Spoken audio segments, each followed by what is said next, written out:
إنه نمقلي سيد محمد نمقلي هذا سمع سفيان على المغلي أنا وهجاج بسم الله الرحمن الرحيم ونسكب لعبنا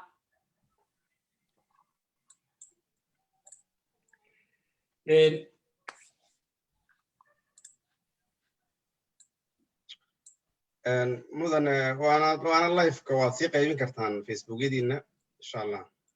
واي. السلام عليكم. السلام عليكم السلام. عليكم السلام سولو محمد يوسف. وأنا موسى. دمانتين أخيات شرفت له. هذه إذا صار وين دمانتين إنتين هذا سوم كنا نقول شرطة أما براها بالشدة سيدا فيسبوك أنا نقول صعوتها. كنا كنا ما أنت عارف سكون بدو حوي إنه كوضع شيء كيسنو. أنا باي إنه كسو دافرنا بوجا عصب. إلا إذا هذا أفجم بالعصوبي اسمه مالا مسكاتس كون سجال بقولي كوبي اللي حدك. بوجا عمد وقري سيد محمد يوسف وكنا مقعدة دقي. أيه وحكي كوبية بقول إيو سيدي كنتن بوك كوبي بوجو وحنا صوب حي سنة كان لبدا كون إيو كوبي لا تنكا ورانتي سن وحنا ده بعدين شركة ده هيل بريس سيد وقراد دجن مقالة ستوكهولم ودك السويدن كنا نولا إنكودو صد سنوات وحورو قرأي بوق ليرا هذا سوماليان حرية اللي حدن كي يحلي كوريي وصوب حي سنة كي لبدي يكون يو لبدي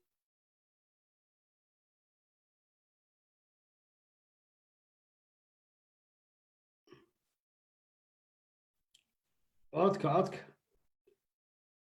موسو كحل ماي موسى لقوم مغلية هذا بمغلسان قفا ميد يحري بوق كلاو سيد قريب حلا هذا بسدي عم بطي وبوق عرورته كوه جهان وحنا صوب حي سنة كي لبدي يكون يا فريتو بنكي سيدين تبدو waxa uu ku hawlan yahay oo ururiya taariikhda gaar ahaan waxa uu aad ugu suntay taariikhda Soomaaliland oo inta badan uu ururiyo baaritaanna ku sameeyo sayid maanta waxaan martay wanahay inuu kala sheekaysano buugiisa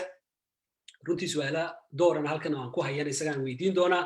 kadibna qorsheyn waxa weeye 25 kamid ugu horeeya amba 30 kamid ugu horeeya inaan sayid sheekaysto su'aalo weydiiyo 30 ka dambana ay ka qaybgalayaasha ama dhageystayaasha ama daawadayaashu ay yeeshaan oo ay su'aalo si toos u weydiiyaan marka intaana su'aalaha gelina 5 daqiiqo oo ka dambaysa 30 kaamil ugu horeyn wada qaadanayno waxaan siin doonaa Fuad Sheekh Abubakar oo buuga soo akhriyay oo 5 daqiiqo buuga ka hadli doona si yar oo kooban kadibna su'aalaha geli doona 25 kamid ugu dambeeya su'aalihiina markaas si ay uga faa'iideysano waqtiga hadda waxaad ku soo qori doontaan meesha chat-ka ku soo qori doontaan ama meesha wada sheekaysto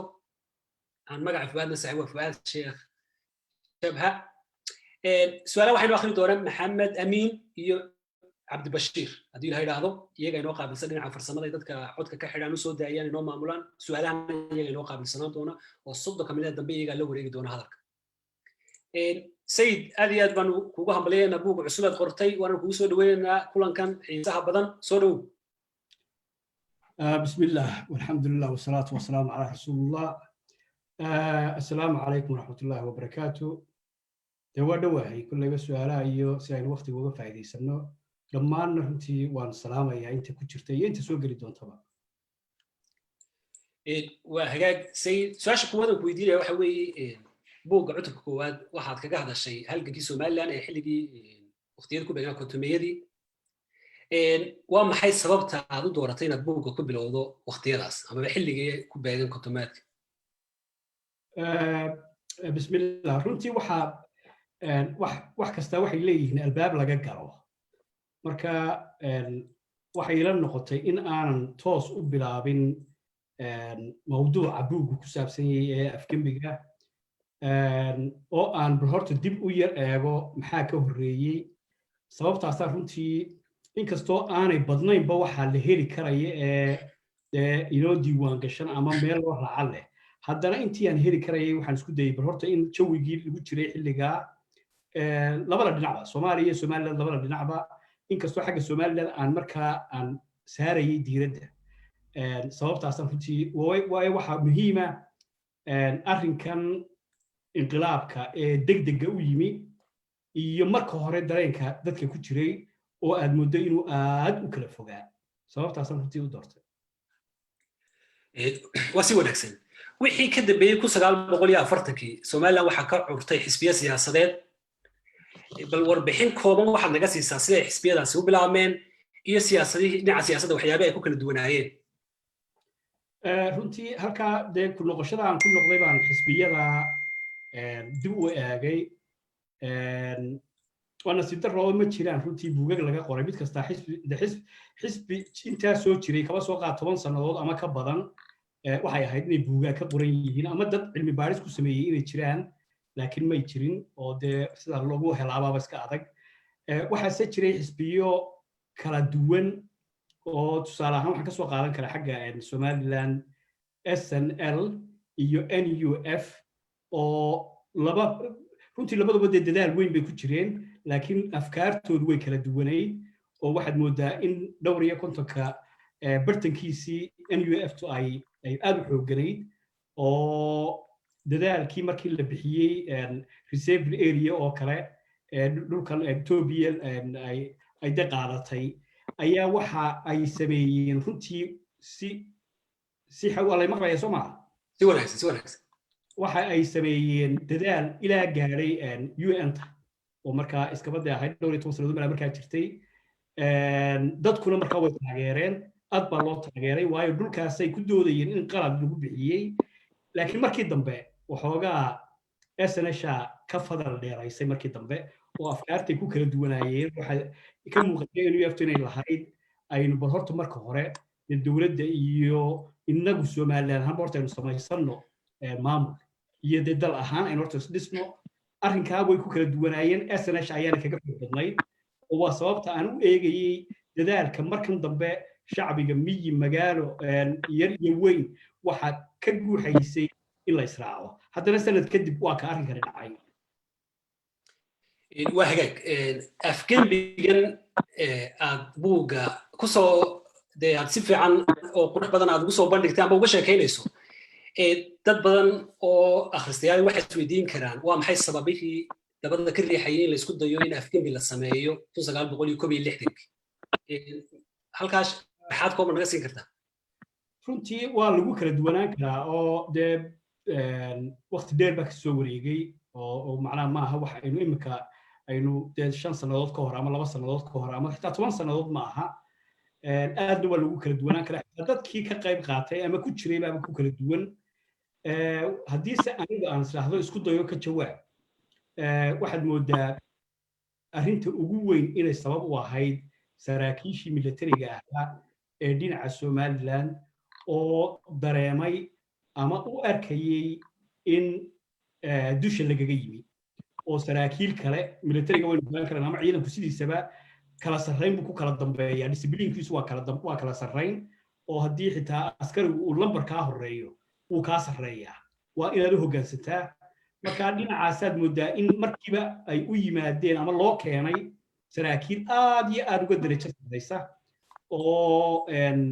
ay markaa iyagu weliba ay dareemayeen in aanay ka aqoon badnayn haddaanay kaba aqoon liidan in badan baaba ka aqoon liidatay arrinkaasi wuxuu ku keenay saraakiisha runtii gadood iyo carab marka taasi waa ta ugu weyn ayaan odhan karaa laakiin waxyaabo kaloo fara badan oo laga yaabaa in dee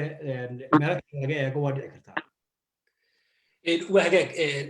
marka afgembiga laga hadlayo saraakiisha isku dayda afgembigana waxay tiradoodu dhammayd 23 sarkaal waxaana ka wada tirsanay ciidanka militariga marka bal waxaad nooga warantaa markii loo eego dhinaca ciidanka booliiska intee in leeg bay boolisku kala socdeen in la isku dayo afgembigan haddii aad si kooban uga hadasho waa waxyaabaha runtii aad ka dhex arkayso boolisku waxba kamay ogeyn haddii laga tegi waayo magaalada Boorame booliska sarkaalkii haystay mala kabtan ahaasna filayo kabtan buu ahaa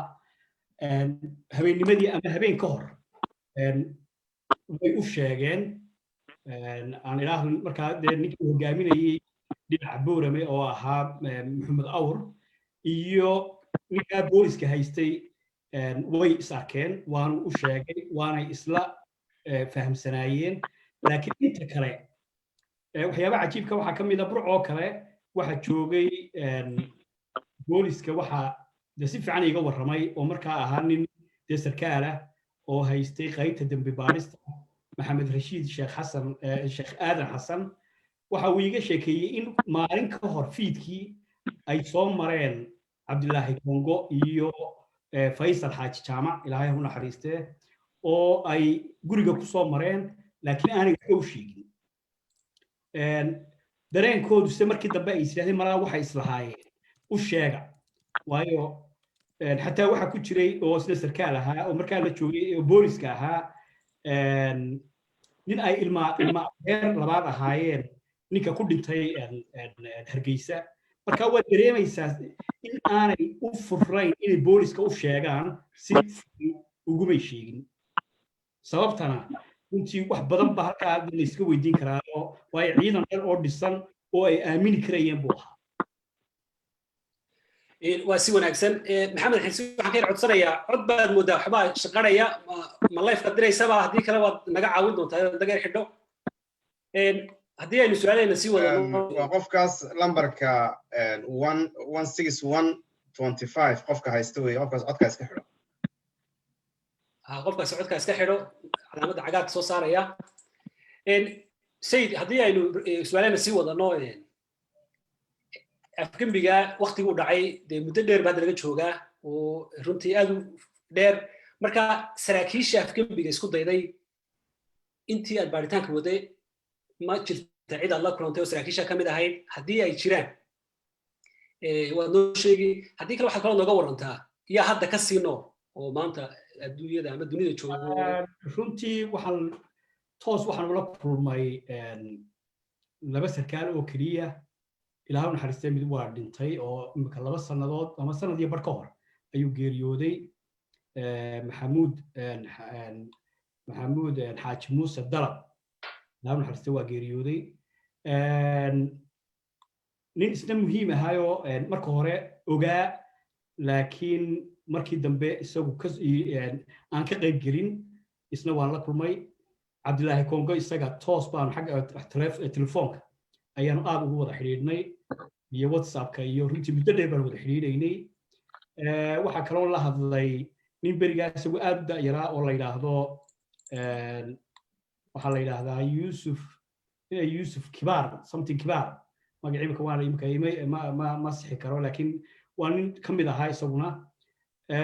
waxaa si cajiib ugu ahayd oo weli aanan la kulmin oo igu soo baxday dhowaan nin ka mid ah 10ka ugu mudnaa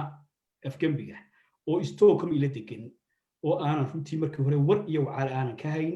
oo yaab ay igu noqotay waxaa la yidhaahdaa daa'uud cali yaxye oo isna xidig loo ahaa waxaanu ka mid yahay 10ka ugu muhiimsanaa afgembiga waliba qaybtii burco qabatay buu ka mid ahaa insha allah waan la kulmi doonaa magaaladan aan deganay buu degan yahay waa si wanaagsan sayid su-aasha ka weydiin waxa weeye midowgii labadii gobol ee koonfuriya waqooyi ama somaliland iyo soomaaliya midowgaasi ma wuxuu ahaa midow ku dhashay rabitaanka shacabka labada dhinac mise wuxuu ahaa midow ku yimid siyaasad ay dabada ka riixayaan dala shisheeye de kolley waa laga yaabaa in fikraduhu dadku biniaadamku waa lagu kala duwanaan karaa laakiin aniga waxay la tahay cid dabada ka riixaysay ma jirin ee dadka soomaalidu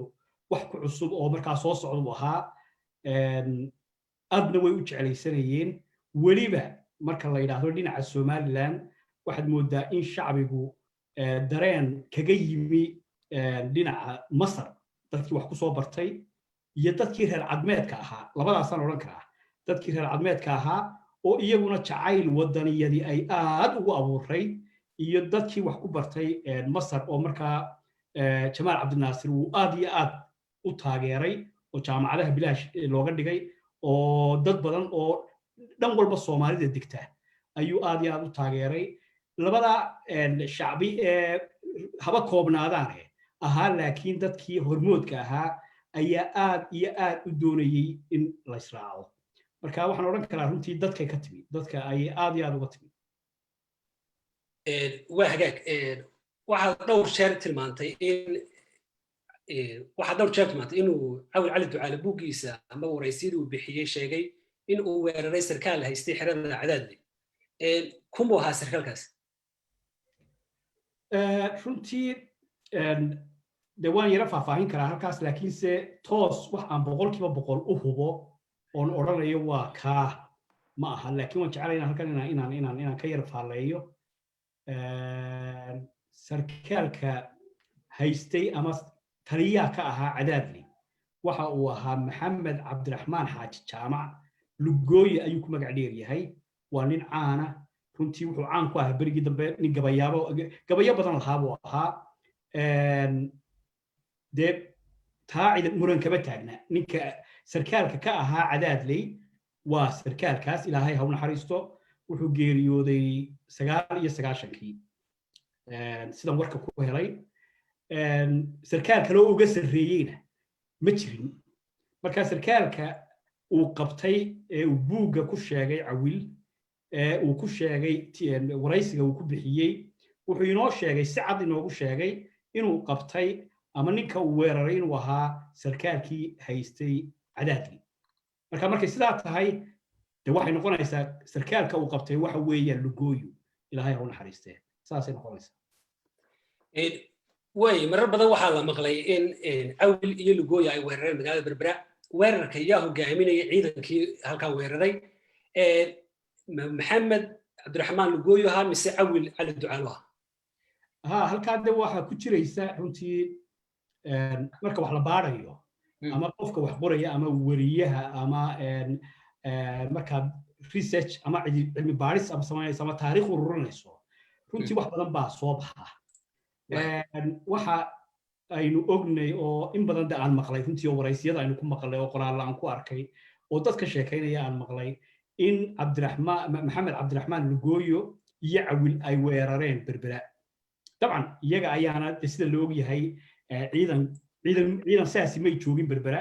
laakiin ciidankii cadaadley baa qabsaday berbera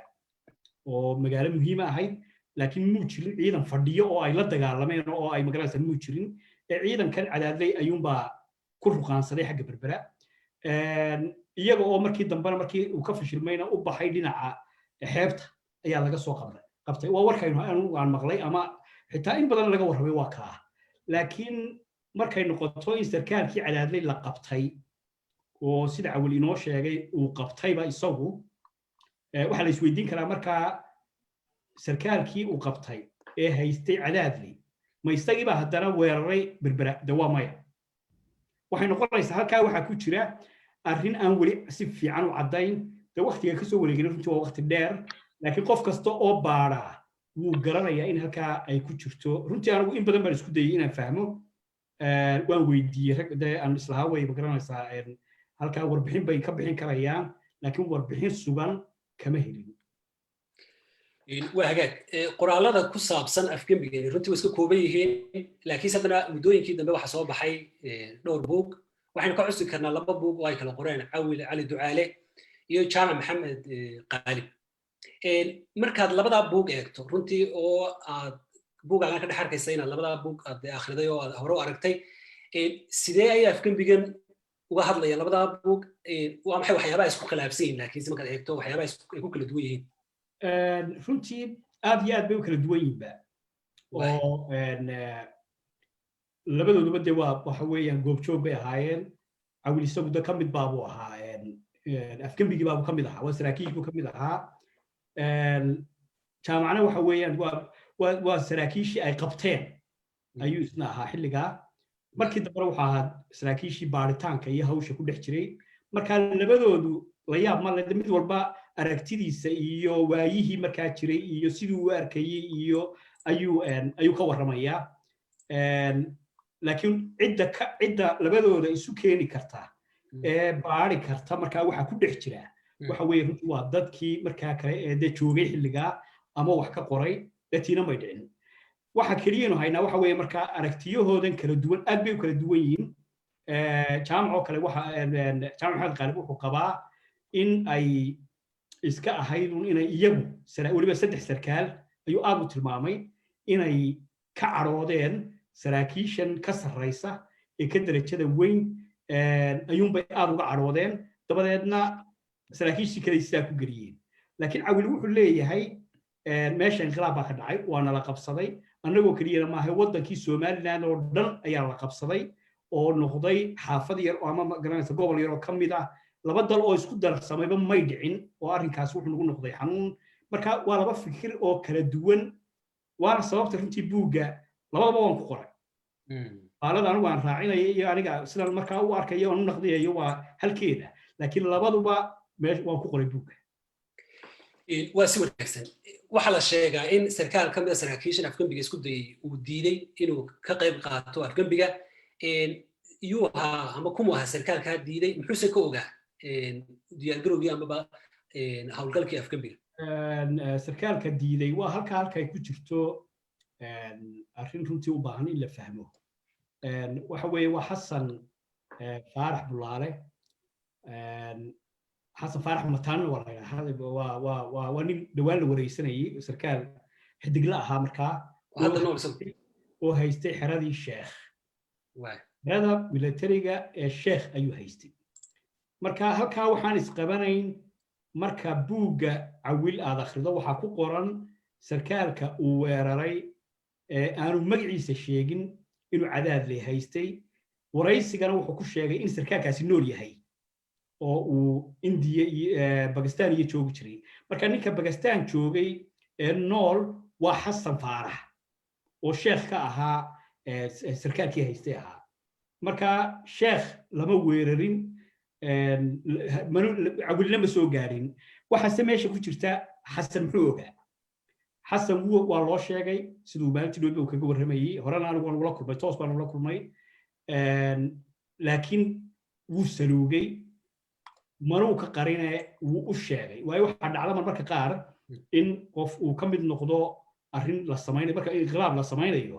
dee qofkii caqli lagu garan karayo waa arrin u baahan sigrad ama ilaalin u baahan waxaa dhacda laakiinse marmarka qaar qof ka mid ah oo laakiin isqariyey oo intuu iska dhigay inuu ka mid yahay haddana markii dambe ka dhex toosay oo kale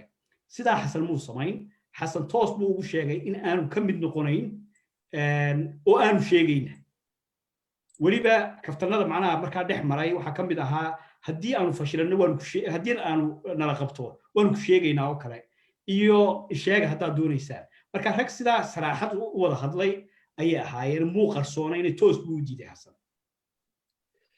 waa hagaag afgembigii waa fashilmay ama uu dhicsoobay marka su-aasha meesha tahay waxa weeye yaa fashiliyey inuu afgembigii hirgalo amaba yaa fashiliyey afgembiga runtii marka lasoo koobo waa laga yaabaa dee in waxyaabo badan dee meelo badan laga eego dhinacyo fara badan laga eego waa macquul oo meelo badan baa laga eegi karaya laakiin anigu haddaan soo koobo oo su-aashu way ballaadhanaysa haddii kale waxay ila tahay fashilka ugu weyn wuxuu ka yimin isla saraakiisha laftooda iyaga laftooda ayuunbaa isfashiliyey waxaana isku fashiliyeen qaabka degdega ay u sameeyeen war la'aanta aanay war siin saraakiil xigeenkii oo aan war badan hayn warbixinta uu taliyihii markaa hogaaminayay xasan kayd uu ka bixiyey oo ahayd ilaa xamar baa inqilaabku ma aha halkan oo keliye taliyihii waddankoo dhan baa nala socda oo ahaa markaa ilaahay u naxariistay generaal daa'uud markii dambena idaacaddii baa hadashay 11 barqadii iyo 10 meelaha idaacaddii muqdisho hadashay oo caadi u hadlaysa marka arrimo noocaasoo fara badan iyo shacbigoon war badan aan ka hayn booliskoon ogeyn cid kale oo ay garabsadaan xataa ciidankii ay maamulayeen ayaan badidoodu inta badan 9% ama 9% aanay waxba ka ogeyn marka fashilku wuxuu ka yimin xaggooda waa sax 5 daqiiqo inoo hadhay inta su'aalaha ku weydiiyay marka waxaan daawadayaasha u sheegayaa amba ka qaybgalayaasha barnaamijkeena in ay su'aalaha ku soo qori karaan meesha lagu wada sheekaysto ama chat-ka marka hadhow toole Cabdibashiir iyo Maxamed baa idin akhrin doona insha Allah 10 minute dambeeyna qofkii raba inuu hadlo mikrofoonka waan siin doonaa oo hadli doonaa oo su'aal ku koobnaan doona hadal kale ma su'aal sida qorsho ahaana 5 minute baa inooga dhiman su'aaliyan sayid weydiinayay haddii aan su'aasha ku xigto si gudba saydo afgembigan saraakiishu ay soo abaabuleen ma laha qorshe ah afgembigu markuu dhaco ee uu hirgalo wixii ay dhisi lahaayeen kol haddii waxay diideen amaba ay u cuntami waaye ay ka falceliyeen ma jiray wax u sii qorshaysnaa oo ahaa haddii uu dhaco haddii uu inoo hirgeliyo hadduuna hirgelinba waxaasaynu yeelayna wax qorshe miyuu jiraa intii aad baaritaanka waday oo aad la kulantay runtii waxay aad ugu fiicnayd haddii de qoraal ay dhigteen ama waxay ku heshiiyeen oo ay qorteen ila marka arrinkaas kale la gelayo waa arrin ballaaran sigrad kasta ha ahaado macnaha waa de arrin qarsoon laakiin haddana inuu jiri karo waa arrin yar mu ahayn laakiin ma helin qorshe la raaci karo oo ay dhigteen aan ka ahayn iyagu sida ay magaranaysaa inkastoo ay kala duwan yihiin laakiin meelahay aad u tilmaameen waxaa ka mid ahaa inay doonayeen in baarlamankii somaliland oo 330 ahaa inay yidhaahdaan soo noqda oo ay soo celiyaan in ay yidhaahdaan markaa hala tashado hoggaankii iyo mar haddaynu dib soo ceshanay baarlamankeenii iyo wasiiradii markaa oo 4 ahaa inaynu markaa wadatashi la sameeyo markaa sidii loo samayn lahaa dowlad iyo nidaam loo samayn lahaa intaa wax dhaafsiisan runtii ma helin waa hagaag su-aasha kale aan weydiinaya waxa weeye saraakiishii waa la sii daayay marka dambe ma dembi baa lagu waayey mise wax kalaa jiray halkaa sharaxaad kooban naga sii halkaana waa meelaha aad loogu kala duwan yahay laakiin qayb inta badan macnaha anigu marka dee ururinayay inta badan waxay isku raacsan tahay in dembi lagu waayey qaybo kalese waxay tilmaamayaan in aan dembi lagu waayin ee arrinka la doonayay in hoos loo dhigo oo maadaamay saraakiil dhalinyaro ay yihiin maadaama ay dhammaan ka soo jeedaan somaliland waddankii la isku cusub yahay oo magaranaysa markaa haddii la yidhaahdo heer dil la yidhaahdo ama xabsi daa'im in aanay arrinkaas inaanu habboonayn waxaase badan qaybta aaminsan maxkamaddu waxay ahayd maxkamad aan qaadi karayn waxaa ka mid ah liiqliiqato oo kale buugga uu qoray wuu tilmaamayaa in markaa la doonay in la sameeyo maxkamad qaadi karta dembigan oo kale cawil wuu tilmaamayaa konga wuu tilmaamayaa ismaaciil axmed ismaaciil oo ahaa nin sarkaala isagu laftiisu ka hadlaya waan arkay waana ku qoray buugga runtii marka waxay u badan yihiin oo ay leeyihiin maxkamaddu maadaama oo ay ahayd tii hargeysa tan kalena ay ahayd tii muqdisho oo labadaba midna talyaani waa waxyaabaha macnaha yaabka leh ay ka mid tahay waa arrin degdega buu ahaa midna talyaani baa maamulayay midna waxaa maamulayay nin ingiriisa xataa turjumaadda markay isu jawaabayaan ayaaba dhib ahayd marka dhinacaasaa loo badan yihi macnaha in aan wax toos ah lagu helin arrinka kale runtii tilmaan u baahna waxa weeyaan haddii dil dhici lahaa dhimasha meesha iman lahayd shacbi badan ku dhiman lahaa waa laga yaabaa arrinkaas inuu adkaan lahaa laakiin qof keliya oo ay dileen maan maqal mana arag meel ay ku qorantay iyaga ayaa waxaa ka dhintay sarkaal xidigla ahaa iyo nin kale oo aanan weli warkiisa aanu ii caddayn oo isna ku dhinto isna saraakiisha inuu ka mid ahaa saraakiisha kama mid ahayn laakiin inuu askartii ka mid ahaa baan filaya masoho waagaag waxaa jiray dad la waraystay oo afgembigan si yaabo kala duwan uga hadlay waxaa jira dad qoraalla ka sameeyey walow aanay badnayn adigu buuggan waxaad xoogga ku saartay afgembigii buug baana ka saartay marka buuggaagan cusubi maxaa uu kaga duwanaan karaa qoraalladii koobnaay hore u soo baxay iyo hadalladii ama waraysiyadii hore loo duubay maxaad sooran kartaa waxyaabaha meelaha uu buuxin karaa buuggaagani maxay yihiin waxaase kusii raacinaya 60 sano kadib in markii koowaad buug keliya to afgembigun ka hadlaya uu maanta soo baxo halkii ahayd in jaamacadu ay daraasada ka sameeyaan halkii ahayd intaasoo buug boqolaal buug ay afgembigan siyaabo kala duwan uga hadlaan taa lafteedu dareen nooceeya ayay bixinaysaa in 60 sano kadib maanta buug laga qoro afgembigii dhacay runtii waa su-aal aad u muhiima macnaha intaasoo qof baa wax ka qoray intaan runtii buugagga anugu aan arkay ilaahu xirti cabdilaahi yuusuf imin yar buu ka qoray oo buuggiisa uu kaga daray maadaamuu ka mid ahaa wahaaba sarkaalkii haystayba burco jaamac maxamed khaalib generaalkaasina wax buu ka qoray dhowr meeloodna waa lagu waraystay buugag badan baa runtii laga qoray laakiin mid walba waa in yar oo dee uu qofkaasi waa qof goobjoog ahaa si uun macnaha uga mid ahaa ra'yigiisi iyo fikirkiisina de uu la socdo marka ama bage ha ku qoro ama haba ka yar badiyo waa saad sheegaysa way jiraan kani haddaba muxuu kaga duwan yahay waa su-aal fiican marka ay sidaa u fiiqsan tahay afkaartuna kala duwan tahay waa lagu wareeraa haddaad mid akhrido oo dabadeedna aad tiraahdo waa halkaa lale ninkan baa xoogaa lahaayoo de joogay goobjoog buu ahaa mid kalaad akhriday wallaahi kalaa saxan si aanay taasi u dhicin ayaan runtii jeclaystay bal horta in waabaynu heli karaynaaye in meel la isugu keeno marka cidda samaynaysa cilmi baadhis ama research samaynaysa waan u fududeeyey wuxuu kaga duwan yahay meel baan isugu wada keenay intii aan heli karayay waa laga yaabaa in badan oo kale intayna ka maqantay laakiin inta aynu imika maqmaqalnay ama aragnay ama akhrinay bugagooda ama waraysiya laga qaaday waxaan isleeyahay intii ugu muhiimsanayd waad isu keentay meel baad isugu keentay marka buuggani wax ka maqan ma jiraan way sayid aad iyo aad baan kaaga mahad celinayaa waqtigaas qaaliga ah hadda waxay soo gaarnay qaybtii labaad ee barnaamijka waxaan 5 daqiiqo siinayaa fuaad oo khadkiisna inooga jira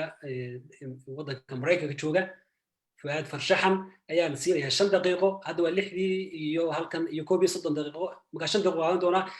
fuaad ma ku dhameeyana maxamed xirsi cabdibashiir iyo maxamed amiin ayaa su'aalihii ay dadku chat ku soo qoreen ama meesha wada sheekaysiga inoo akhrin doona 10 minute u dambeeyana haddii uu jiro qof raba inuu hadal amaba su'aal soo kooba yidhaahdo ayay siin doonaan marka hadda anigu waxaan ku wareejinayaa fuaad aad baan u mahadsantahay sayid السلام عليكم ورحمة الله وبركاته لما هو مع سنتين runtii saytiyaro kooban oo wanaagsan ayuu uga hadlay arrintaasi waanay ku mahadsan runtii inuu buug arrintan u banbixiyo oo aan hortii isaga loo banbixin oo noqdo albaab cusub oo furay meeshan waad ku mahadsan tahay muuse xidhiistay iyo cabdibashiir iyo maxamed aadan oo runtii kaalin fiican ka qaatay inay meeshan isku keenaan waxa kaliya inuu ku darayaa laba arrimood waxa weeye inqilaabku uu dhacay cid iskuma diidana laakiin inta badan waxaa hadalla ka yimaadaan maxaa siduu ku dhacay maxaa keenay maxaa sameeyey waraysiyo fara badan oo maxaa aan qaaday ama aan arrintan ka waraystay xataa cabdirasaaq xaji xuseen oo markaa wasiirka arrimaha gudaha waan waraystay oo caadi ahaan arrintan uga waraystay intaas waxa weeye dhibaatada ugu weyn maxaa meesha taallay waxa weeye laba dal ayaa jiray way kala mabda' duwanaayeen way kala habdhaqan duwanaayeen way kala siyaasad duwanaayeen qaabka xataa ay gumaysiga ingiriiska iyo talyaaniga ay ku jireen ay u dhaqmayeen ayaa kala duwanayd tababarada ay qaadanayeen wuxuu dhan baa kala duwanaa dabadeetana 1959 inkastoo maxaa dhinaca Soomaaliya Talyaaniga 56 loo tiriyo waxa weeye 56 dawladda ay dhisteen qaabkay u dhisteen mar walba qaabka u dhisteen waxay ahayd qaab qamaan bay ahayd ama noqonayd haddii aan maxaa in yar idinka tusoo inkastoo maxaa oo sharing oo ay kuna share oo ma samayn karo baarita laakiin si kale aan u samaynay waxa weeye waxaan doonayaa waan ku fasixi karaa haddii aad waan ku siin karaa inaad okay waxa weeye markaa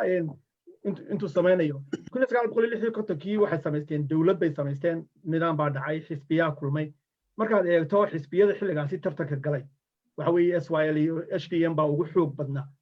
haddana markaad eegto dawladdii la dhisay ma ay yeelan isha markaad dhisay markaad samayso ma yeelan markaa qaybtii ay soo qaybsameen waxa weeye may noqon waxa weeye waxay noqotay qayb ay maxaa qamaamo kala oo aan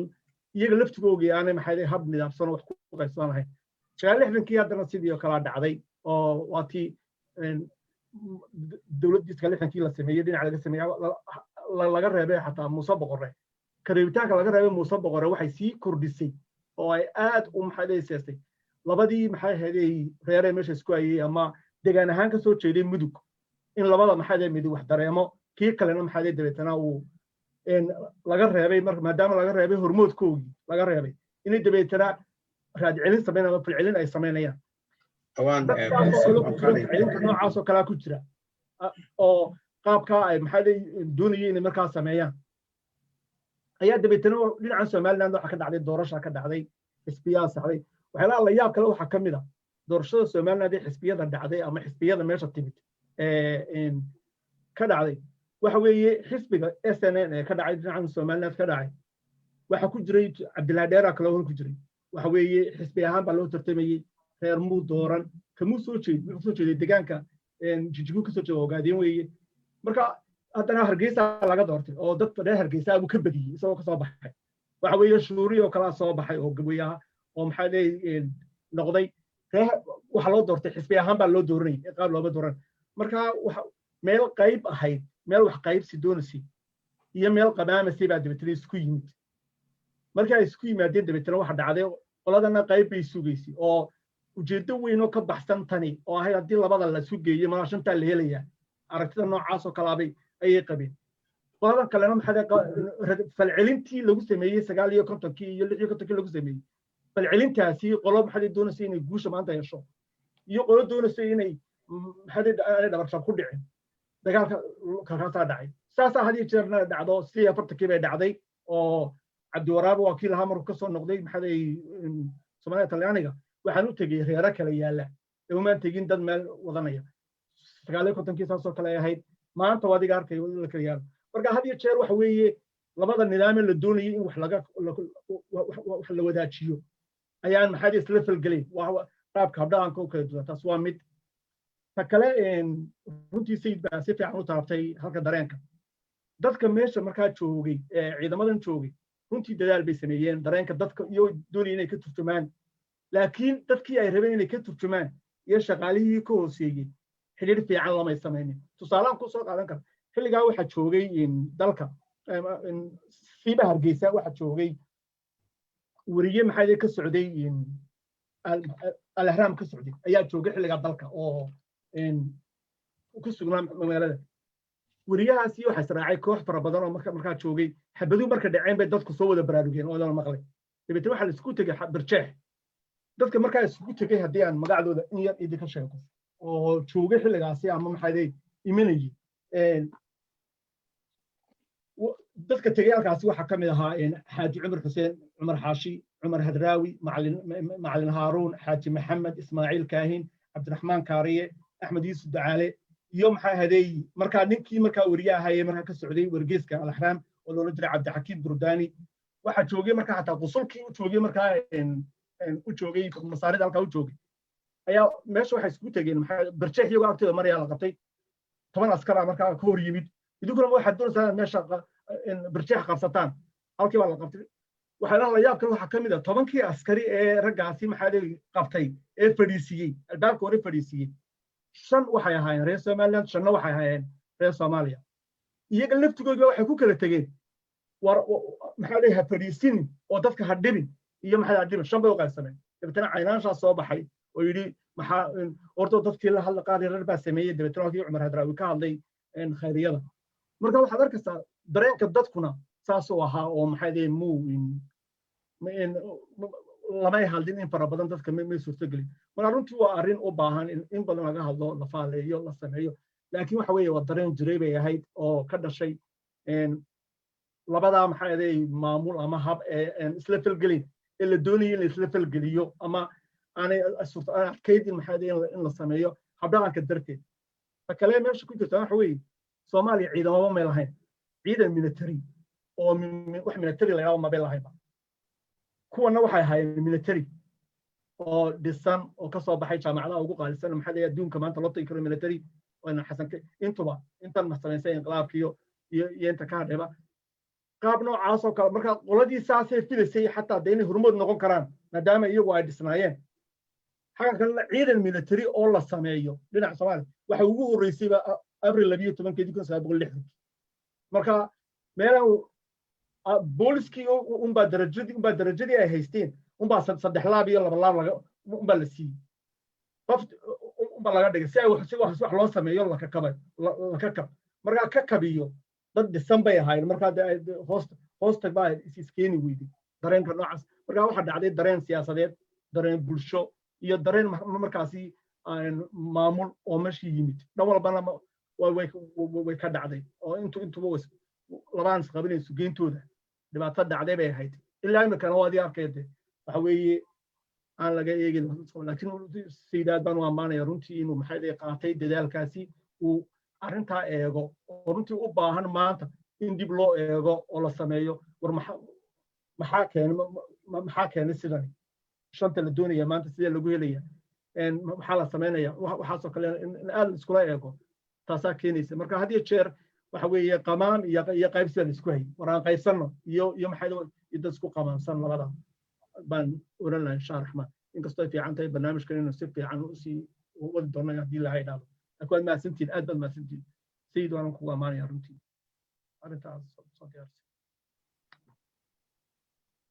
adiga mudan fuaad hadda waxaynu ku wareejinaynaa cabdibashiir wuxuu inoo akhri doonaa wixii su-aala ee hadda ilaa hadda lasoo qoray sayid buu toos weydiin doonaa insha allah بسم الله الرحمن الرحيم الحمد لله رب العالمين dhammaantiin waad islaamaya intiina halkan kasoo qayb gashay sayidna aad iyo aad buu mahadsan yahay inuu dhaxal u reebay ummadda dhacday oo nolosheena iyadee soo martay in buug inooga sameeyey su-aalihiinna ayaynu u geli doonaa iyo dabcan faallooyinkiina waxaan samayn doonaa sidaa uu idiin sheegay wixii toos mikrofoonka usoo qabsanaya in yar gadaal baan dib u dhigi doonaa marka hore su-aalaha qoran ayaan soo qadimi doonaa dadkiina doonaya inay toos u hadlaana markaas gacanta taagi doontaanoo halkanaad kusoo maarata raise hand baad samayn doontaan marka su-aasha koowaad maxamed amiin baan rabaa inuu akhriyo maxamedow akhri su-aasha koowaad bismillah su-aasha koowaad haddii aan akhriyo waxaa ina soo weydiiyey xamse cumar kujoog xamse wuxuuna leeyahay soomaalida koonfur iyo waqooyi iyagoo aan is-aqoon oo sida la sheegay isu socodka xataa fiise loo kala qaadan jiray halkee ayay ka timid wadaniyadda ay isugu boholyoobeen ee aan dhankooda ka iman miyaan la odhan karin fikradda midowga waxa iska lahaa cid ka baxsan soomaalida bismillah runtii maalin dhaweed waxaan dhegaysanayay nin aad u ixtiraamo dadkuba ixtiraamaanoo gees maxamed siciid gees oo runtii dhinacaan laga eegin isagu ka eegay oo ka warramayey israel wuxuu tilmaamay aabbihii inuu fiise qaatay aniga laftigayga aabbahay 750 fiise uu ku galay xamar oo walaashii isagoo soo booqanaya ayuu tegey marka fiisaha dabcan xidhiirku muu badnayn oo de sababta fiisaha loo qaadanayay waa laba wadanoo kala xidhan bay ahaayeen laakiin anigu waxaan qabaa in dad badani xilligii ka dambeeyey wixii ka dambeeyey 40kii ingiriiska dhammaan gacanta ku dhigay dhulka oo dhan dhulkii kala xidhxidhnaa ilaa iyo magaranaysa saxda Ethiopia ama Soomaali galbeed NFD Soomaaliya Somaliland Djibouti baa ka maqnay Djibouti lafteedana xiriirkoodu muu xumayn waayo ninkii la oran jiray Digool baaba ee joogay markaa ingiriiska maxay u baxsaday oo jabhad ka soo jabhadaynayay marka xilliga waa la oran karaa ingiriisku isku daygii isku dayay inuu dhammaan ka dhigo great Somali uu sameeyo Somali great waa laga yaabaa inay saameyn way ku yeelatay laakiin dhinaca Masar reer galbeedka may jeclayn oo waxa bariga gacanta ku hayay qabsaday oo madaxweyne ka ahaa Jamaal Cabdinaasir haddii aad dib u raacdana xataa dee waa lagu heesi jirayba macnaha Jamaal Cabdinaasir ninkii la jihaada alla uu jabi oo xitaa anigu waxaan garanaya iyadoo weli la sii hadal hayo oo moodaysay in Soomaaliya inuu ahaa cadanna iyadana dad badan oo Soomaaliya baa deganaa marka dadkaasa horta xagga isku darka dadka reer miyigu lamay socon laakiin dadka waa la oran karaa ad bay u doonayeen in la isku biiro waa marka laga saaro quwado kale inay ku lug lahaayeen quwado kalena aniga iima muuqatee ingiriisku wuxuu doonay inuu dhammaan wada maamulo dabadeedna tiibo u suurtageli weyday kadib isagaa markaa kala daadiyey markii dambe oo kala qubay aad mahadsan tahay su-aasha kale inoo akhri maxamed su-aasha kale waxaa ina soo weydiiyey axmed maxamuud jaamac wuxuu yidhi markii saraakiishu ay sameynayeen inqilaabka sidee ahaa dareenka gobollada waqooyi ee ay doonayeen inay qabtaan ka bulsho ahaan ma jireen dareen keenayay afgembi oo ka jiray gobollada waqooyi runtii afgembi dadku mabay garanayno dee afgembi wax la yidhaahdo waxaan filayaa dee iminkaynu garanaynaa inu magaca xitaa leenahay afgembi iyo inqilaab iyo aynu leenahay dadku magaciis wax ay dadku suureyn karayeen muu ahayn anigu saan isleeyahay oo inta aynu qabsanno dabadeedna aynu ciidanku meesha afgembi waxaa la yidhaahdaa de waa in maamul jiray cid aan la ogeyn ay si magaranaysaa bilaa sharciga ku qabsato marka taa dadku diyaar umay ahayn marka si yaro kooban loo sheego dadku taa diyaar umay ahayn laakiin waxaa jiray saluug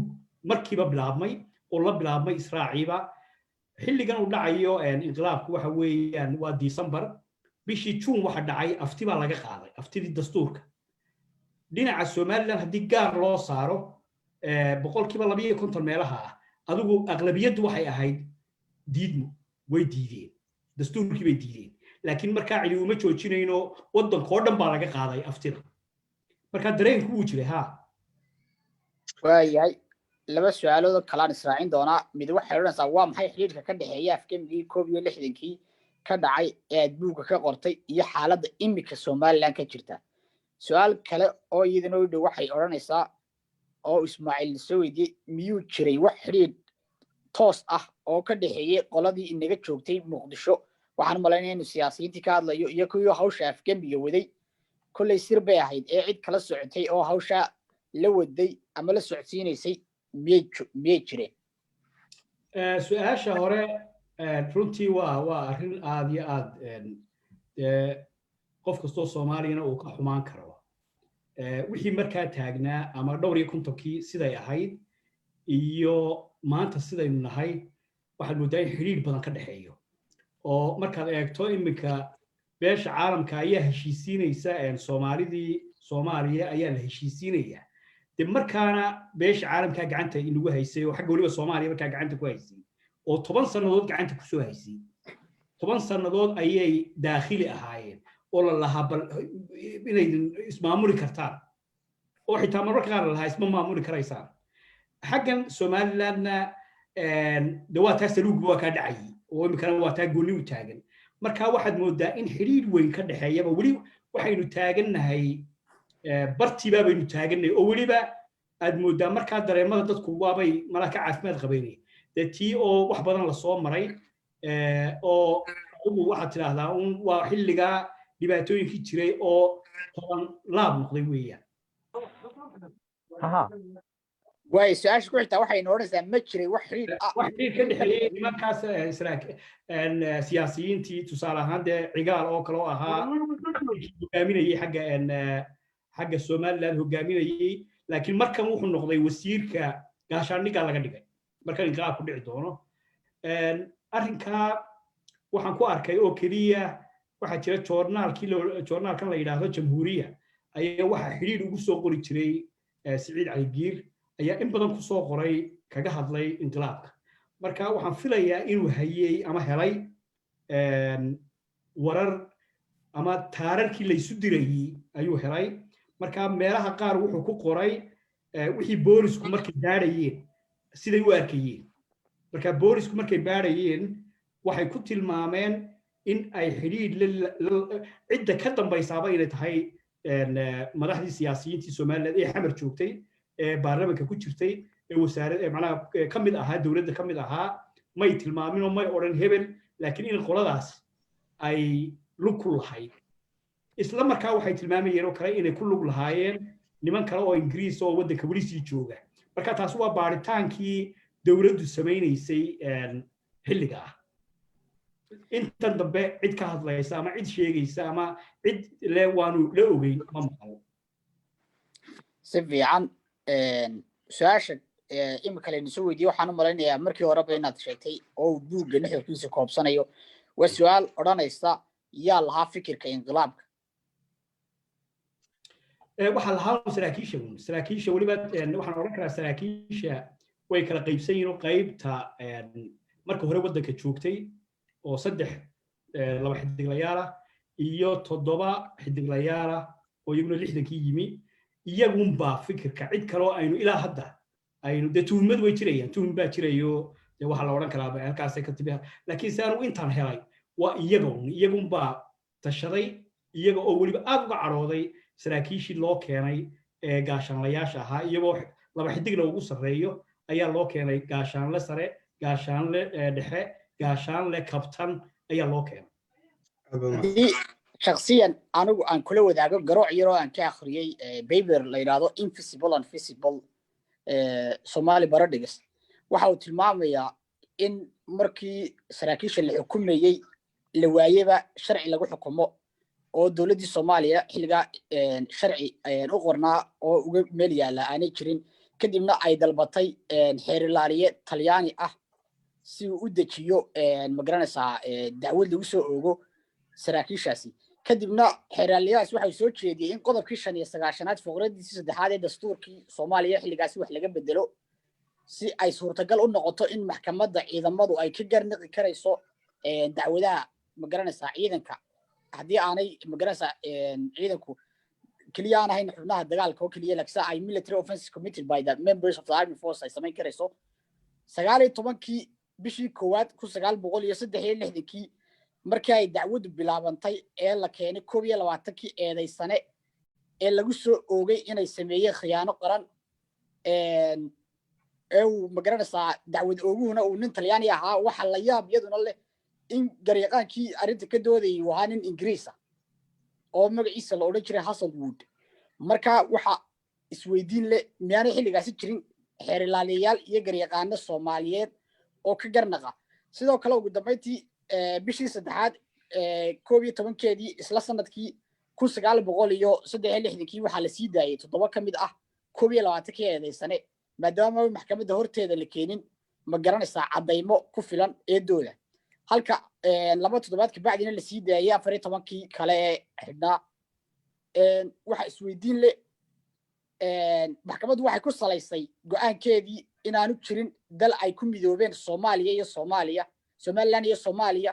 oo ay eedeysanayaashu dambi ka galeen dal la yiraahdo Jamhuuriyadda Soomaaliya waxay isweydiin leh maxay ku midoobeen wixii ay ku midoobeen labadii gobol muxuu ahaa dal Somaliland iyo Soomaaliya la yiraahdo inay sameeyaan bay ku midoobeen maxaa sababay in ma garanaysaa prosecutor shisheeye iyo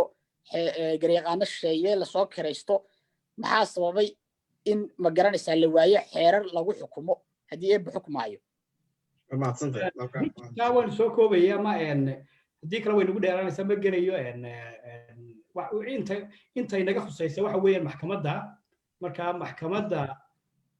horena waanaga u sheegay may ahayn waa intii aan weli la samayn maxkamad ka dhaxaysa tii Hargeysa ayaa la rabay inay qaado oo ay maxkamad ahaan u qaado iyaduna waa laga baqay inay in dhibaato ka timaado shacbigu ku kacaan dabadeedna waxa la geeyay Muqdisho la geeyay Muqdishona ma aha xeer ilaaliye kale oo la keenay ma aha waa kii joogay marka halkaa waxa markiiba soo baxday in aanay jirin maxkamad qaadi karaysa dambigan marka taa kale iyada israacaya arrimaha laakiin xagga maxkamadda waa sidaa oo may jirin maxkamaddu waxay ahayd maxkamad markiiba la dareemay inaanay tan qaadi karin laakiin haddana itaalka iyada un baa la yidhaha qaado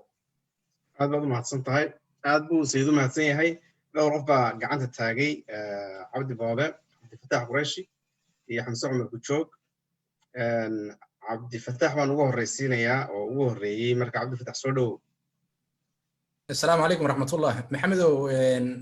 أدو ما سنت هاي سيد أحمد أدنو بوجادين يا هرتا بوجي سن وينوس ودجال كانوا ينوس مي قرنتي مال وحاولين بعدد نقف كي حسينا يا ماله كل عبطة مرجع بوسمي مركز أدي أدنو بوجادين يا عبد الفتاح قريشي باللي هذا وحن شو قدلك باكستان إنه هل كي وشوك تري حسن فردته بوجا قرن هذا كسؤال ده سؤال شن دون يا سيدنا ويديه وحيتها هاي سيدا كم وقت سؤالها يمكن اللي ويديني ama dad fara badan ay qabaan dhacdadan imka ay ka qortay buuga waxa weeyaan waa dhacdo faraca asalkiina waxa weeyaan dhacdada Soomaaliya iyo Somaliland sidee bay isugu beereen ama maxaa keenay midnimada marka buugan imka aad dhigtay oo mas'ala faraca ah oo runtii mahad celin badan aad ku mudan tahay ma ku qorshaysantahay inaad sameeysid buugii waalidka u noqon lahaa oo ah halkii tabashadan markan lagu kacay ay ka soo bilaabantayba in yar baan doonayna raaciyo Sheekh Maxamed Wadadii ogolaatay oo ah Soomaalida buugaagta ay qoraan ma badna waa wax yar haddana Soomaalida dhigaalkooda mar walba waxa ka muuqata inay waxyaabo ay qarinayaan ama ay daah saarayaan iminka buugga danjira qayb oo kale ee uu booba qoray oo kale qayb wuxuu leeyahay ma doonaya sidii aan wuxuu ogaa inaan wuxuu wada sheego xawil oo kale wuxuu leeyahay ninba halka jooga jiray magaciisa mar raba inaan sheego Maxamed Xaajiraan cigal Allah naxariisto la weydiiyay isagu wuxuu leeyahay maxaad wuxuu qoray weydiiyay mar la weydiiyay wuxuu maxaan wax qornaa dadkana ku qoray lahayn bas kuwa nool marka taas kale Soomaalidu had iyo jeer waxaad moodaa inay wax qarinayaan imika markaad akhrido buugga ninka la yidhahdo maxamed najiib oo kale masar kuntu ra'iisan limisr wax laali wuxuu qarinaya ma jiro ninkii Pervez Musharraf loo oran jiray Pakistan tan ka ahaa mar madaxda ka noqday isagu ku dhayso buuggiisa in the line of fire wuxuu qarinaya ma jirto sababta ay Soomaalidu markay wax qorayaan ay wax u qariyaan had iyo jeer maxay tahay masidan baa haboon in wax la qarqariyo qoraalka bar la madmadoobeeyo mise waxa haboon qofku wuxuu og yahay inuu sheego yacni kii ka cadhoonayaan isaga jirtaa kii ku farxayaan isaga jirtaa adiga se buuggaaga sayidahan ma ku jirtaa meelaad qarqaris aad iyo aad soo dhowsi runtii waan aad baan kaaga mahadnaqayaa waa su'aal aad iyo aad u qiimo badan horta anigu waxba ma qarqarino waxaan ku jirayba maaha waa wax aan eegayay uun inaan isu keeno oo weliba meelahan dareemay inay wax qarsoon yihiin ayaan doonay in halkan laga dhex arki karo sida imika sarkaalka la weeraray oo kale iyo haddana isu egaysiinta sarkaalka nool oo laba isle aan ahayn waan soo dhigay laakiin waxaad moodaa dadku inaanay siday wax u akhriyaan ama u dhegaystaan waxaad moodaa inay dhaafayso oo aanay aad ugu dheganuglayn waxa macnaha waxyaabaha qarsoon ee u baahan in badka lasoo dhigo tan ah qarinta dadka Soomaalida waa dabeecad runtii aan aad ula yaabay oo odayaal fara badan oo aan jeclaa inaan wax ka weydiiyo taariikhda ay ku odhanayaan de waxaaba mid baa toos iigu yidhi ma anoo nool ayaa wax layga qoraya marka nin baa wuxuu ku yidhi oo markaad dhimatay yaa noo sheegaya wax la dhimatay be marka way ka maqantay oo waan jecelay ma ku jiraan kolley dee halkan ma soo gelayaan odayaashu inta yare nooli waxa weeyaan iyaga oo aan dee xaafada ka warramayn oo aan qoys iyo wax private aan ka warramayn waxa guud in la qariyo maaha runtii saasaan qabaa waana wax badan baa fikir lahaayo dadka qofku fikirkiisa wuu qaldami karaa markuu soo bandhigo ee uu sideeda u qoro qofka kalena si kale uu qorayaa laakiin qof dhexe ayaa markaa labadaba ku samaynaya cilmi baaris oo baaraya oo helaya markaa laakiin haddii wax la qariyo sidaasaa runtii wax badan ay nagaga lumeen aad baanan kaaga mahadcelinayaa runtii su-aasha aad baad umahadsanta su-aal fiican bay ahayd cabdi boobe ayaan soo dhaweynayaa السلام عليكم ورحمة الله وبركاته. aad baad umahadsantay cabdi shafiir sayid axmed aad baan ku salaamayaa runtii casharo badan baa ku jira habeenimid baan anigu si yaroo kooban uga hadlay oo runtii weliba saaad sheegtayna xiriir badan uu ka dhexeeyo waxa maanta taagan iyo waqtiga su-aashaan doonaya inaan ku weydiiyo buuggaaga sayidow weliba bogga 105 waxaad ku qortay laba xidigle maxamed cabdulaahi rooble maxamed awr oo ka mid ahaa nimankii inqilaabka dhigay in sanadkii 1976 isagoo xamar jooga la waayey raqdiisii iyo ruuxdiisiiba 6 sannadood kadibna 1982 la ogaaday in la dilay ma isku daday inaad baadho dilkaasi siduu ku dhacay inuu la xiriiray ma dad kaloo la dilay baa jiray haddii ay jireen reer waqooyin bay ahaayeen ma reer Somaliland mise labada qaybood bay lahaayeen markan la dilayo ma ciidamadu weli ka tirsanaa mise ciidamadii farahu kala baxay runtii waa waxyaabaha intii aan buugga ururinayay ugu soo baxay waayo sarkaalka magaciisa waan maqli jiray ilaahay ha u naxariisto inuu dhintayna dee waan la socdo aanu noolayn laakiin arrin kale wuxuu igu ahaa runtii yaab buu igu ahaa oo markii laygu yidhi ninkaa waa la waayey oo muqdisho isagoo xamar markaa jooga ayaa la waayey in markii dambe la dilayna inantiisu waxay ii caddaysay in mar dambe la ogaaday markii hore dee lagama sabrino waxa la lahaa malaa marun baa la heli doonaa laakiin muddo kadib in la caddeeyo la yidhi ninkaa waa la dilay haddaba xilligaa ahaa raggii security-ga ku jiray ayaan runtii wax ka weydiiyey oo isagana garanayay wuxuu igu yidhi xilligaa waxaa jiray dad badan oo la waayey oo weliba la caddaynaya markii dambe in la dilay oo si qarsoodiya loo dilay sababtu waxay doonta ahaato manay ahayn Somaliland iyo Soomaaliya midna may ahayn waxay ahaayeen oo isaga laftiisa ragga markii dambe isna nin la waayey saaxiib bay ahaayeen oo ninkaas isaguna wuxuu ka soo jeeday xagga weliba waxaan filayaa gaalkacyo area ayuu ka soo jeeday isna sarkaal buu ahaa isna waa la waayey marka rag badan baa la waayey baa ayuunbaa lai sheegay qarintan imkaynu sheegayno ayaa laga yaabaa xitaa kuwa ogi inaanay si fiican uga sii warramin oo aanay u sheegin waxaa kaloo ka mid ahaa oo macnaha markan oon isna weydiiyeynin isna geeriyoodo ingiriiska deganaa oo ka mid ahaa inqilaabka wuxuu igu yidhi rag badan baa berigaa la waayey weliba waxaa loo ogaaday qaar in musqula lagu guray inta la jarjaray in musqul lagu guray marka waa arrin naxdin loo igu noqotay runtii fajiciso manaynu maqal oo dee imikana waxaa laga intiina dhegaysanaysa inaan maqal waxbaa la sidii shawqii ninkii berigii dhawad laga sheekaynayay waxaa laga yaabaa aynu naxsanayn ee la jarjaray dee in badan baa la jarjaray oo innaga lafteedna oo cid walba lahayd in malayn maa inay somaliland u gaar u ahayd ama qabiil gooniya u gaar ahayd laakiinse waa arrin militariga ku badnaa iyo malaha ciidamada iyo nimankaa ku badnaa baaritaanna u baahan aad baad mahadsan tahay xamse mustafa cali cumar baan soo dhaweynaya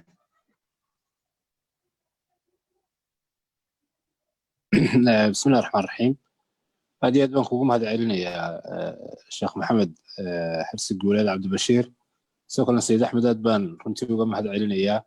مددي بارتان كودي دور شرار وضح حريرني أو حاجة على عمر كشوق لحرير سيء وحين جاي حيث رمتي إن تاريخ ذا لفتي جد واحد بدنا نكوج هذا أنتي أو ويجو الرمي وكذا ما هذا علينا يا بوق حلبان حلي weli runtii maan akhriyin waxase aan laba qodob doonaya inaan si degdeg isu dul taago su-aashaydii hore ahayd soomaalida oo sidii aad sheegtay uu geesna ka warramayey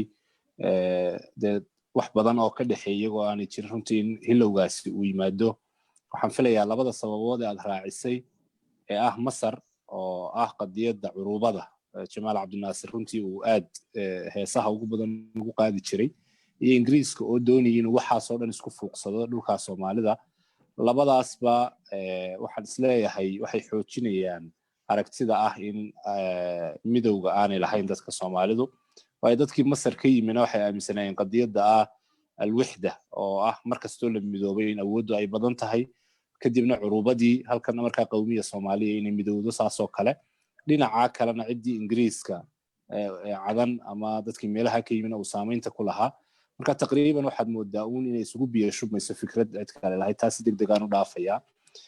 qodobka labaad ee qarinta cawil buugiisa oo aan filayo bilowgii wada hadalkeena inuu ka bilaabmayba qadiyadda markii aad baaritaankeeda wadday waxaan runtii la qabaa Quraysh sida uu sheegayo laba dhaqan baa dadka Soomaalidu qoraalkooda uu ku badan yahay dhaqanka hore ah in wax la qariyo iyo dhaqan labaad oo ah in qofka wax qoraya aanu qofka akhristaha u ogolaanin inuu aragtiyaha u soo bandhigo laakiin isagu uu tiisa marsiiyo buug Cabdullaahi Yusuf haddii aad akhrido Booba Yusuf Ducaale haddii dhinaca kale markaad akhrido qolob waliba waxaad moodaa halkaa ay joogto aragtidoodaasoo keliya inuu doonayo qofka akhristaha runtii inuu ku shubo taana waxaan kaaga mahad celinayaa runtii inaad aragtiyihii oo dhan meel isugu keentay oo aad tiri bal qofka akhristaha si xora ha uga fikiro taana runtii waa qodob aan kaaga mahad celinayo su'aal maan haynin awoowo durtabaa runtii 7 bilood buu sii mootan yahay ilaahay subxaanahu wa tacaala ha u naxariisto markii aad lahayd runtii dadka waaweyn waxa laga qoro in badan Booba Yusuf ay gula talin jireen waxaan ka qoro runtii iminku man dareemi karaya culayska ay leedahay dadkeena waaweyn inaynaan aad waxa weeyaan waxba uga qabanin intooda diyaarka u ah oo awoow runtii uu kamid ahaa dadka saraaxiyiinta aan marnaba cidna uga habran jirin inuu xaqiiqada sheego ilaa iyo markii Xasan Keyd ay dhakhtarka geeyeen ilaa adna aadan dhacdadii dhexmartay ilaa wixii oo dhan uu ka warramay marka aad iyo aad baan runtii kuugu hambalyeynaya buugana waa akhrin doonaa marka akhriskiisa dhameeyana kolley wixii falcelina waan kugu soo celin doonaa adiga iyo tiimka qabanqaabadu baad mahadsantiin Sayid Axmed maasha Allah ku darsanaysaa iyo waxaan aad ugu faraxsanahay runtii Xamse inaan iminka dee toos aan u wada hadlayno oo waa sidaa uu sheegayay awowgii Cali Cumar Joog markii aan u baahday in uu wax un ka yiraahdo ninkan xiriirinaya Xamse ahaa runtii ilaahay u naxariistay maanta waa ma noola waynu u ducaynaynaa ilaahay naxariistana ilaahay ha siiyo waa dhowrkaa bilood buu kasii mootan yahay arrinka laakiin uu ka sheekeeyey ee uu ka warramay waxay ahayd arrin aanan hore u maqal waxay ahayd qaabkii loo qabtay sarkaalkii hogaaminayay afgembiga oo dhan ninkii hogaaminayay markii la qabtay sidii loo qabtay siduu u dhaawacmay ayuu ka warramay oo si aad mooddo inuu shalay oo kale oo magaranaysa arrinku inuu dhacay ayuu uga soo warramay xamse waa ninkii xidhiidhinaya uu dhegaysto isagaaba ninka waraysanaya isagoo ahaa waxaa ku qoran oon ku qoray oo cabdillaahi yuusuf buuggiisa ku qoray inuu idlaabay in ay si kale ka ahayd ma garanayo waxa uu ku qoray in xasan kayd isaga oo meel taar ka boodaya uu murkacday oo dabadana la qabtay marka murkacasho dee waynu fahmi karayna murkacasho waxa qof dee intuu meel ka booday dabadana murkacday laakiin markuu ka warramayo qofka dee toos uga warramaya waa laba adna oo iyadu dhakhtarkii loogu keenay iyo cali cumar kujoog markuu ka warramayo xabadda sida loogu dhuftay buu ka warramayaa siduu u dhaawacmay buu ka warramaya siduu isagu marka hore xabadda u furay ayuu ka warramayaa wax oo dhan si waadaxa buu uga warramaya marka wuu murkacdayna buugga waan ku darayo dee waxa weeye waxaa qoray buuggaasay ku taalla waayo buuggaasaa qof heli karaa dabadna wuxuu qaadanayaa in uu isagoo cararaya murkacday mana aha waa nin dhiig baxay oo la soo qaaday oo dhakhtarka la keenay oo dhiig loo shubay marka aad baan uga mahad celinaya runtii xamse ilaahayna ha u naxariistaa buu ilaahay u naxariisto aad baad u mahadsan tahay sayid runtii buugga weli dee maan akhrin anugu waxaanan laakiin qiyaasaya inuu yahay buug dhaxal reeba maadaama mawduucaas oo keliya uu ku saabsan yahay odayaashii dee goobjoog ahaana wuxuun bay qoreen iyaga dhexdooda between maaragtay lines baa laga akhrisan doonaa wixii saxda ah way fiican yihiin inay qoreen cabdillaahi yuusuf maxaan ku dhahdayey ambassador cawil general shah maxamed qaalib waxaa jira buug yaro kaloo leeyahay defending the history oo shah maxamed qaalib qoray oo isla qadiyadaasuu kaga sheekaynayo waa booklet yar weeyey marka wuxuu ku saabsan yahay muran isaga iyo adigu wuxuu ka jawaabayaa qoraal uu qoray cawil mar hore marka buuggaas waxaan iibsaday way soo galay 2005 meelahaas buugga yarna wuu jira waxaasoo dhami marka in la isu minguuriyey oo isu wada keentay wax weyn inoo taraysa kullibana wax badan baa halkaa inooga sii dhiman ugu dambayn su'aal baa halkan taala odhanaysa dowladda Ethiopia dowr intee leeg bay ku lahayd inqilaabkaas waxa kale oo aniguna kugu sii daraya buugga xagee laga helayaa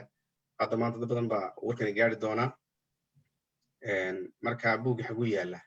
see loo helaya buugga runtii waxaa laga helayaa waa wadankii baa laga helayaa oo Hill Press shirkadaasaa runtii dee hawsheeda iyo iibgeynteeda iyo gacanta ku haysaa oo Hargeysa xarun weyn bay ku leeyihiin xafiiskoodu waa halka xarunta weyn waa Hargeysa waxaana filayaa inay xitaa Muqdisho gaarsiiyeen jigjiga adigu iyaga hawshaas iyaga lagala xiriiri karaa tan Etoobiyaanka waa laga baqayay xilligaa oo Ethiopia inay soo weerartay markii dambe waxa laga baqayay inay soo weerarto lukumay lahayn oo waa laga yaabaa ninka su'aashay weydiiyeen uu jeedo inay iyagu dabada ka riixayeen iyo magaranaysa iyagu ay wateenba ma aha shughul lukumay lahayn waxaana cajiib ahayd burco marka habeennimadii markay sameynayeen inqilaabka nin booliska ka mid ahaa wuxuu ii sheegay habeennimadii in ay maqleen sanqadhii kabihii militarigii doonayay magaalada markaa inay subaxnimada qabsadaan wuxuu yidhi markii aanu eegnay daaqadda ka eegnay aanu aragnay nimankan ciidanka isdaba socdaa nin odayo oo markaa wuxuu yidhi naga da'weynaa ayaa lagu soo intuu hoos noola hadlay buu yidhi xamaanadii ayaa ina soo gashay ina qabsatay marka waaba laga baqayay runtii iyaga oo in yar kadibna waa kuwii de soo galay waa kuwii dagaalka waa kuwii wajaara iyo dabagorayaala iyo waa kuwii soo weeraray marka may iyagu shuqul kumay lahayn xidhiidhna maynu lahayn xilligaas waa xilligii ugu xumayd ee la islaynayay ee reer miyigeenu dagaalamayeen weeyaan marka wax xidhiidha kumay lahayn aad baad mahadsan tahay runtii waad sii wadi doontaa dhaweyto waxaan dhageystay waraysi lala yeeshay general galaal allah raxma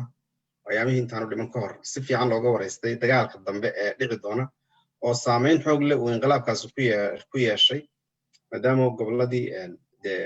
waqooyi dabagorayaale iyo guuxa iyo wajaale uu dagaalku ka dhacay saraakiishii aad gobolka kasoo jeedo dhanna ay badankooda xidhnaayeen ama meelo kale waa aad buu kilibka waa 12 daqiiqada daawan kartaan isagana aad buu fiican yahay maxamed yuusuf baan ayaan kusoo gabagabayn doonaa baan u malaynayaa soo maxamed yuusuf السلام عليكم ورحمة الله وبركاته. وهذا السلام دمانتين آد بانينها بريان يا سيدي أحمد عبد البشيرنا عبد المنسد ونحسن وحدين سمرة واحد يدمان دلير سكرة دمانتين والسلام علماء كجير تمين قولها ودان إن runtii su'aashii aan rabay waa la horaa loo weydiiyey badankeedii waxba ku fogaan maayo waqtigan waa gabagabay waxaan daba socdaa una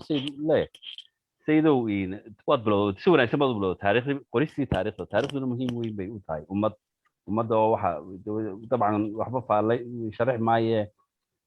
raad weyn bay ummad kobdhinkeedii iyo jiritaankeedii iyo qofka bini'aadmiga taariikhda raad weyn bay ku leedahay tawxiidkeena nabadda subxaanahu watacaala ilaahay subxaanahu watacaala waa ka saddex qaybdan nooga dhigay taariikhda nooga sheekeynay marka wadigan bilaabay maaha kii koowaad kani anigu waxaan inta ka akhriyay waa kaagii saddexaad labaad baan horta hubaa oo mid hore waa kii jiraad kaga sheekaysa berigii jabkaagii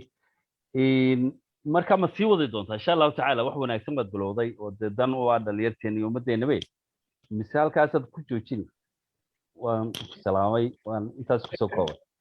aad mahadsantay maxamed yuusuf runtii aad baan ku salaamayaa waxaan isleeyahay kolleyba qof horta hawl fudud ma aha weliba marka ay tahay soomaalida tahay dhib badan baa jirto qofku meel uu xitaa uu raasraacan ka doonto ma lihin oo maba jirtaba marka waa arrin culus aad u culus waase waxaan jecelay in aan marka ka hari maayo maalin weyd saaxiibkay maxamed xirsi wuxuu lahaa qaybtaana waa inaad doontaa marka waa markii kulli la odhanayo qofka waxaasoo dhan wada qabo marka kulli hari maayo inta itaalkayga waan ku dhib jirayaa waxyaabaha igu dhaliyeyna waxaa ka mid a wax badan oo aan isweydiiyey baan waayey runtii dabadeedna waxaan arkay inaanay waxbaba urursanayn odayaashuna ama dadka waaweyne ma dareensana oo iyagii waxaan goobjoogga u ahaa ama heli karayey sidaasay kaga luntaa oo kaga baabaadaa oo maanta waxaan arkayay iyadoo korba lasoo dhigayo in yaroo war soomaali sidihii kasoo bixi jiray somaliland ayaa gaalada dib looga helay malaada ingiriiska laga soo helay nin baa wuxuu yidhi nin la odhan jiray ina xagaadheere ilaahay u naxariiste ayaa la yidhi buu yidhi taariikhdiisii tolo yaa wax ka haya markaasaa kolley malaa boqoradda ingiriiska laga helaya macnaha taariikhdeena waa sidaa waa zero marka kolley ka hari maayo aad baad u mahadsan tahay sayid axmed waanan abaalkaasna waan ku haynaa intiina halkan kasoo qayb gashay dhammaantiina aad iyo aad baad u mahadsan tihiin dee cashar fiican inuu ahaa baan rajeynaya runtii anigu wax badan baan ka faa'iiday waana inoo duuban yahay ciddii u baahata lifena wuu ku jiraa marka dadka kalena waa lasii gaarsiin karaa markaasaynu kusoo gabagabaynaynaa muuse madax ku daraysaa mise waa soo xidhnaa waynu soo xidhaynaa aad iyo aad bay umahadsan yihiin dhammaan kasoo qaybgalayaashu insha allah waxaan rajaynayaa maadaama imika adduunyadii ay dhinacan iyo